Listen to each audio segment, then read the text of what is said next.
So we have a motion for a mistrial yesterday by Diddy's defense team. We have the former stylist, Cassie, and Diddy on the stand, basically testifying to more butt whoopings that he witnessed that Diddy delivered to Cassie, even drawing blood at times. And he also testified to the fact that apparently Cassie was not down with the freak-offs.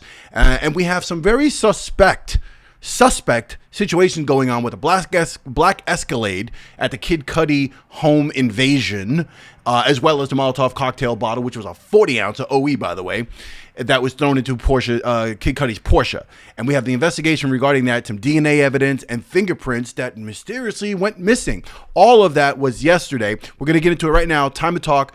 Brief. Again, I'm doing not a rundown of every single thing that was said in the testimony. I'm just giving you what I think is important and my personal take on this. Now, I'm going to start right from the beginning with the first person who took a stand was this guy, Christopher Ignacio. This is an LA detective who was, when Cudi made the call to police about a possible break-in to his home in Hollywood Hills, basically this detective was a guy on the scene and he showed up. Now, he testifies to seeing a black Escalade in the neighborhood or driving or by the house, whatever. Now, for whatever reason, he didn't stop the black Escalade. He didn't do anything. Other detectives were dispatched and actually joined him on the scene in this lovely neighborhood of Hollywood Hills and also noticed the black Escalade suspiciously, but didn't do a damn thing. They didn't pull it over. They didn't question anybody. They didn't say a word, which I actually don't believe that. I don't believe it. I'll get back to that in a second when I get into my conspiracy and my take on what I think happened here. But also, it come to find out that the detective actually ran the plate. The plate seemed to be suspicious to him or recognizable or something. Sure enough, the plates were registered to Bad Boy Entertainment. So clearly this was Diddy's Escalade. And also, if you remember that Capricorn Clark mentioned that that's the car that they got in to go to Kitty, right? To Kid Cudi's. So are we to believe that this Escalade had Sean Combs, Diddy, Capricorn Clark, they were inside this Escalade with the driver and whoever else, whatever other bodyguards or minions of Diddy's were in this black Escalade. Diddy was carrying a piece and they were in this car in the neighborhood, just finished breaking into Cudi's home, which again, as I keep reminding everyone, there's been zero security footage ever brought up in this, right? We're supposed to believe that this happened, but the LA cop didn't do anything to the car. Nothing, zero, nothing happened. I find that really to be ridiculous, to say the least. Also, fingerprints were taken from Cudi's home and from the car. And somehow these fingerprints disappeared.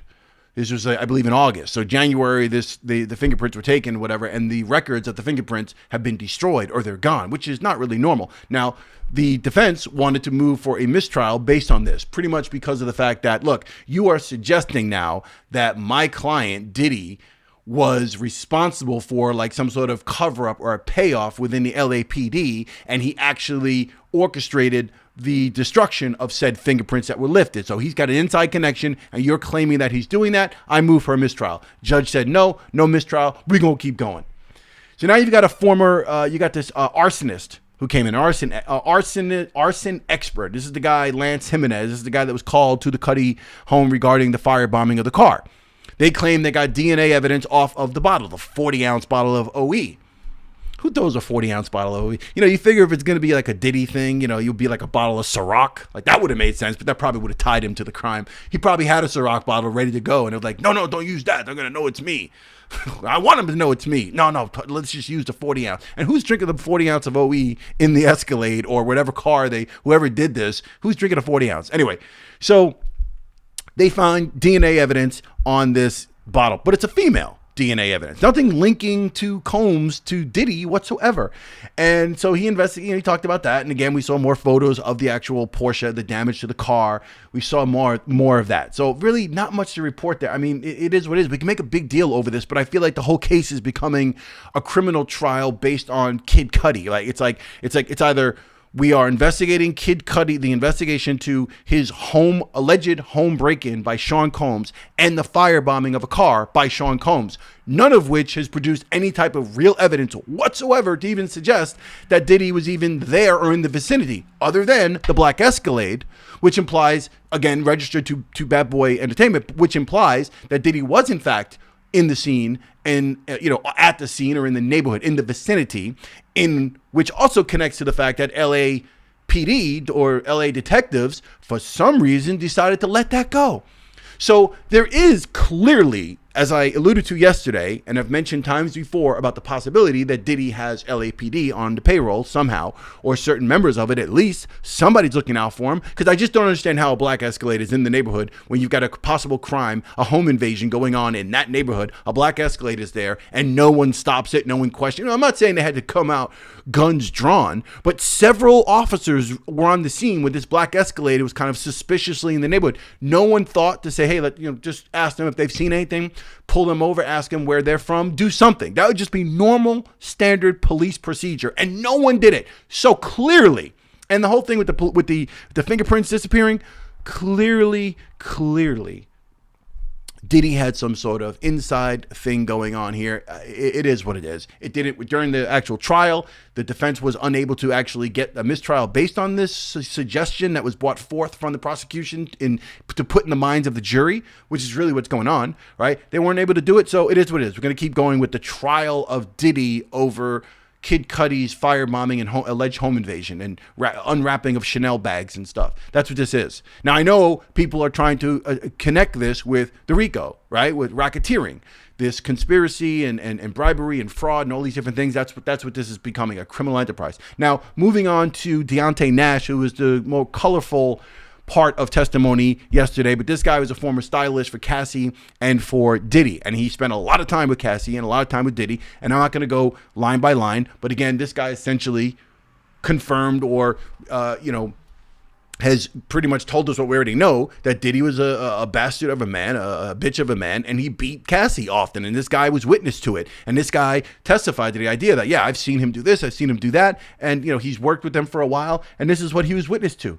And she was sad and depressed, and he called her names, B-I-T-C-H often, and H-O, can I say that on YouTube? I don't even know. It's getting, tricky with what words you can and can't say, but, he called her S-L-U-T, he just really was a bad dude. Clearly, right? And I gotta bring this up. I thought about this before I did this episode, and I thought about it last night while I was thinking about doing this episode. I thought about the idea that all these people, I'm getting a little sick to my stomach and mentally stressed by the fact that so many people were witness to Diddy's abuse towards women or towards employees in general, right? But specifically women, and specifically Cassie, over this stretch of time.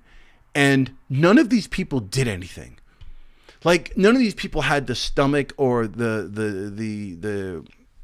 just didn't have it in them. They're a bunch of cowards to do anything to stand up to this one guy who stood to lose just as much. I'm not sure why people think that keeping it a secret was somehow they were all so scared. They weren't dealing with.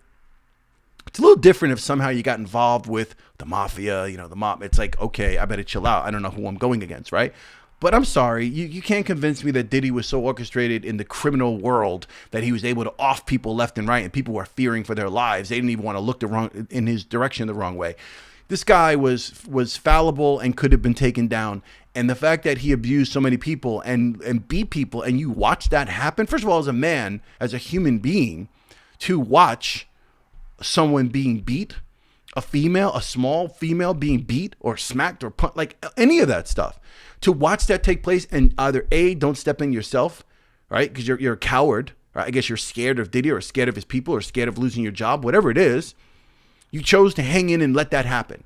And for the females, the same thing. The females who watched other females being abused or themselves had bad language thrown their way or were subjected to lie detector tests over the course of 5 days. You chose to stay there. Yeah, I know we all have circumstances. Yeah, I had to hold on to my job.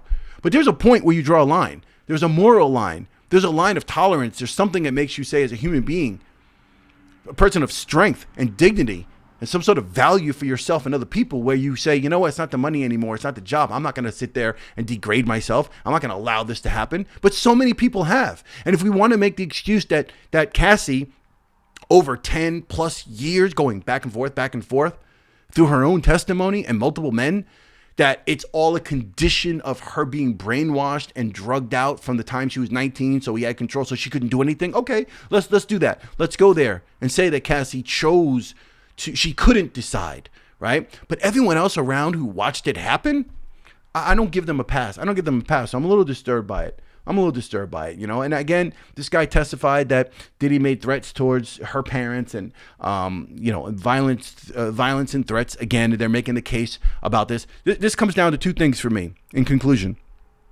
this to me is still a trial about this guy with the Kid Cudi alleged crimes on his home invasion and car, and the abuse of Cassie, an abusive boyfriend, domestic abuse case. That's what they're showing so far. I understand that people are making the case for you only need to certain things for the RICO case, and to make the case, they just need to establish two things. I understand that. But the way it's being played out, still.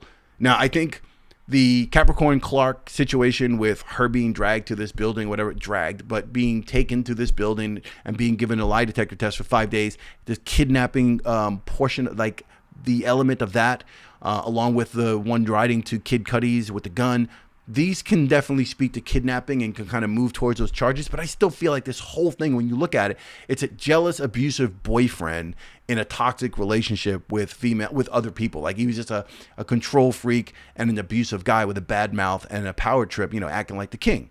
Wanted to be called the king, named one of his kids king, right? Like, it's just, that's what this whole thing. And then the break-in, again, the whole thing with Cudi, that whole thing revolves around a woman. Right? So you're not looking at an enterprise of, hey, you better do this. You better sell Ciroc at your club. You're going to need to do this. We need you to, like, all of these things connect to his relationships with a female. We'll see what happens. I don't know, man. Today's Thursday. Today's day 12. We'll see what happens. I'll do a wrap up tomorrow. We'll see where this goes. I believe the testimony today is coming from another assistant named Mia. I thought she was testifying yesterday. She's testifying today, Thursday. So we'll see what happens. We'll see what she says. I believe she's going to testify to more of the abuse that Diddy laid out on Cassie. And I believe she may have been abused as well. I think there might be some SOL abuse on her side as well with Diddy. So we'll see what happens. All right, I'll keep you posted.